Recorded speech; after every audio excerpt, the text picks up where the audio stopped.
तो रोज इस बुलेटिन में खबरों को समझाते हैं आपको। आज मैं आपको बजट समझाऊंगी। वित्त मंत्री निर्मला सीतारमण ने फाइनेंशियल ईयर 2025-26 के लिए केंद्रीय बजट पेश कर दिया है। सभी को बजट का इंतजार रहता है, तो आज हम लोग जानेंगे कि इस बार के बजट से आम जनता को कितना फायदा होने वाला है और इस बार बजट में किन किन बातों को ध्यान में रखकर बनाया गया है। तो कौन हुए खुश, किसे हुई निराशा, आइए आगे हम लोग बात करेंगे।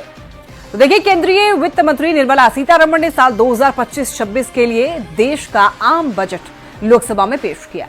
एक बात जो खास है वो ये कि बजट का फोकस 3 बातों पर केंद्रित रहा: मिडिल क्लास, किसान और बिहार।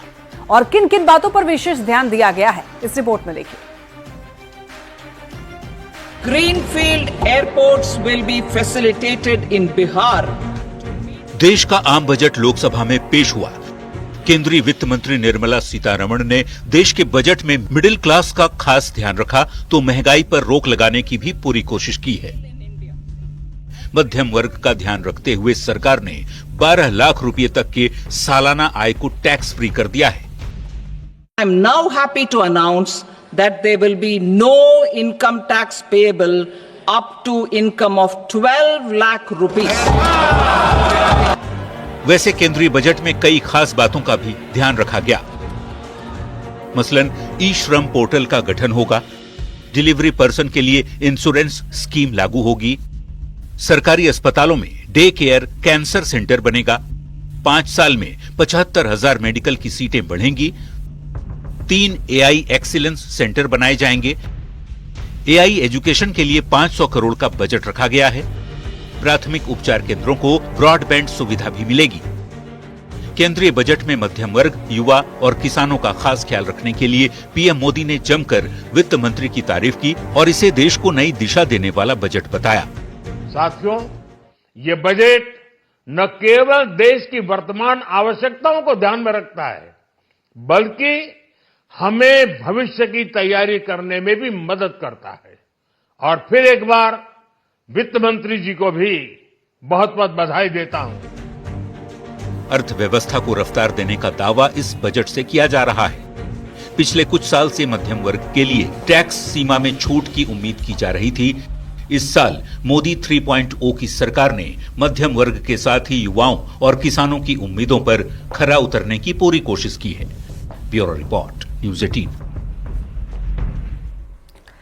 आइए इस बजट में कृषि के लिए क्या कुछ है उसको जानते हैं, यानी कि किसानों के लिए कितना फायदेमंद ये बजट रहने वाला है, इसको समझते हैं। किसान क्रेडिट कार्ड यानी कि केसीसी की सीमा जो है वो 5 लाख कर दी गई है। अब 3 लाख की जगह किसान 5 लाख तक का लोन ले सकेंगे।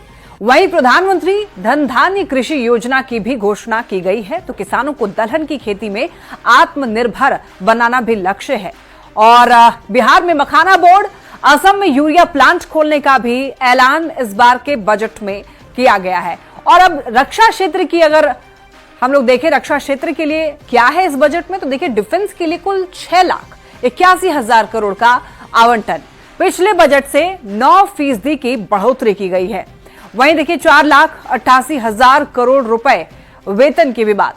वहीं मशीनों की खरीदारी की भी बात की जा रही है। DRDO को 14,923 करोड़ का आवंटन। वहीं सीमा सड़क संगठन के लिए 7,134 करोड़। और देखिए शिक्षा के लिए अगर बात करें, शिक्षा के क्षेत्र के लिए बजट में क्या कुछ है, तो शिक्षा क्षेत्र के लिए 1,28,650 करोड़ दिया गया। पिछले वित्तीय वर्ष की तुलना में 6.65% ज्यादा बजट है इस बार शिक्षा के लिए। वहीं मेडिकल कॉलेज, अस्पतालों में 10,000 सीट जोड़ी जाएंगी और अगले 5 वर्ष में 75,000 सीट जोड़ी जाएंगी। सरकारी स्कूलों, प्राथमिक स्वास्थ्य केंद्रों के लिए ब्रॉडबैंड कनेक्टिविटी का भी ऐलान किया गया। और अब जानते हैं कि युवाओं के लिए इस बार के बजट में क्या कुछ है। देखिए, स्किल डेवलपमेंट के लिए युवाओं को प्रशिक्षण देने का ऐलान किया गया। कौशल विकास के लिए 7.5 लाख तक का लोन भी युवाओं को मिलेगा और पहली बार जॉब करने पर प्रोत्साहन राशि की घोषणा की गई है। इंटर्नशिप के दौरान 5,000 प्रति माह का भत्ता भी मिलेगा युवाओं को। उच्च शिक्षा के लिए छात्रों को 10 लाख रुपए का सहयोग भी सरकार की तरफ से दिया जाएगा। इसके बाद MSME के लिए बजट क्या कहता है उसको जानते हैं। देखिए, छोटे उद्योग पर सरकार का खास जोर है और ये दिख भी रहा है बजट में। एमएसएमईज को 10 लाख क्रेडिट कार्ड जारी होगा और स्टार्टअप क्रेडिट गारंटी जो है वो बढ़ाकर के 20 लाख कर दिया गया है। एमएसएमईज के लिए क्रेडिट गारंटी जो है वो बढ़ाकर के 10 लाख कर दी गई है। इसके अलावा देखिए एमएसएमईज एक्सपोर्ट पर खास जोर दिया जाएगा।